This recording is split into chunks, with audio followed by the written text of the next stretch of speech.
You know what, it just feels pretty damn good to be sitting here talking to you about a heavyweight title clash like the one that we're getting this weekend. Even in recent years where the division has started to flourish through the pair of bouts between Stipe Miocic and Francis Ngannou, as well as the trilogy that was shared between Miocic and DC, there was still a level of familiarity to what we were watching on one side or another. Stipe had of course been the long-time champion of the division at this stage, and while the intrigue was certainly there when Francis rose to become the most celebrated contender of his run, I do think that this matchup between Ngannou and Ciryl Gane brings far more in the way of unknowns to the table, as well as a major forecast for what the future might look like. These are two new era heavyweights colliding at the very top of the mountain, something we haven't really seen in quite some time. And I do think that this bout, along with the emergence of several new interesting prospects in the division, is signaling that we are finally entering a new era for this hugely important weight class. And if that wasn't enough, the stylistic clash between these two behemoths is so heavy in its contrast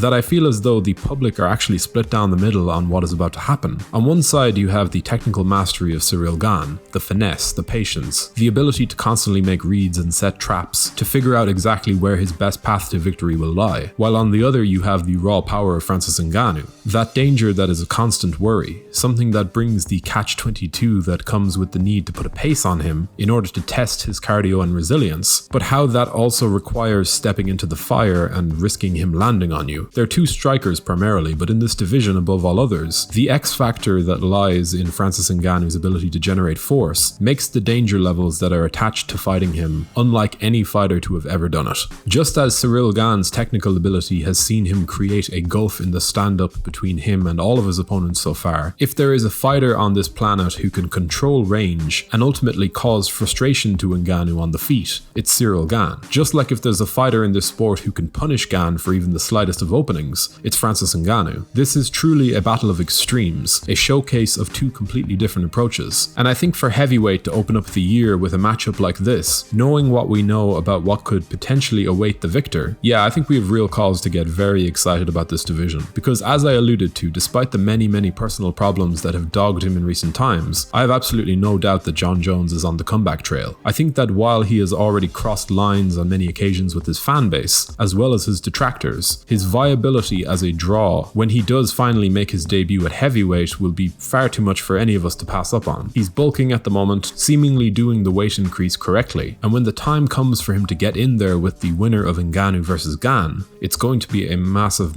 occasion. And I do think that both Francis and Ciryl understand exactly what's at stake here. I do believe that both men have the potential to carve out long and successful streaks at the top of this division, and I could also see a future where either man could become a huge star for the company. Francis, in particular, if I could make a prediction, really could become a huge crossover sensation if he can get through this year with the belt in his possession. His incredible backstory, his fearsome demeanor, and that Mike Tyson-esque ability to end any fighter's night. It's hard to know if the UFC fully understand how big this guy can be. As for Gane, if he turns up on Saturday night and does to Francis what many believe he can do, there is a good chance that this young, dynamic new champion can also break out before too long. On a quick side note, if you're enjoying this content and would like to stay up to date with all of our weekly uploads, be sure to subscribe to the channel before leaving a like and a comment to keep YouTube's algorithms fully aware of the fact that we are the only MMA channel that walks around at a cool 280 pounds, shedding 15 pounds on fight week to hit that 265 pound championship limit. Also, we recently set up a Patreon account, so if you want to help support the channel, the link is in the description. The world of combat sports, whether it be MMA or otherwise, has always looked to the heavyweight division as its most historically significant weight class, where the eye test alone is often enough to draw interest. And while the division has been struggling in recent years to push aside the old guard, the Overeems, the Dos Santoses, the Verdums, something has shifted in the last year or two, and the stakes and the prize for the winner of the UFC 270 main event, while they do lie in the opportunity to welcome Jon Jones to the weight class, they also represent the chance to take home an undeniable signature victory over an opponent who represents an alternative future for the heavyweight roster. I can see these guys fighting more than once depending on how things play out, but this is a battle for the future of the division, a collision that will allow one man of the two to establish an early lead. I think the public have been absolutely dying to elevate the heavyweight division to the levels that it once was, and I see this process as being well underway, and it truly excites me. So how do I see the matchup going? Well, honestly, I could see a shutout for either man, but regardless, the tension is going to be quite frankly ridiculous during every striking exchange. A war between the two would probably favor favour Francis, although again, Ciryl is definitely elusive and more than capable of using his experience to his advantage in a firefight. I went back and watched a few standout performances from both guys over the last week, and honestly, my prediction has been swinging to and fro.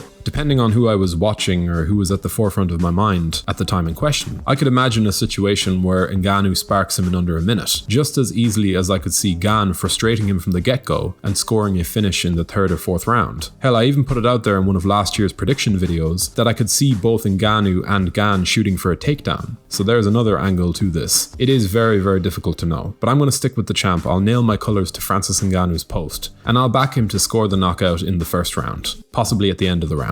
Trust me though, I would not be betting on this one. It's a heavyweight showdown with all of the marbles up for grabs, and I think it's fair to say that the loser might not get a second crack at the belt until 2023, if Jon Jones does in fact stay on the straight and narrow, which you never know. So all I can really advise at this point is to sit back and enjoy what is looking set to be a title fight for the ages. But how do you see this massive heavyweight showdown playing out? And let's get specific. I want round and method predictions. Do let us know your opinions in the comment section below. We always love to hear from you guys. If you enjoyed this video, be sure to leave a like and a comment before subscribing to the channel so you can stay up to date with all of our latest uploads. Patreon link is in the description. Thank you for watching.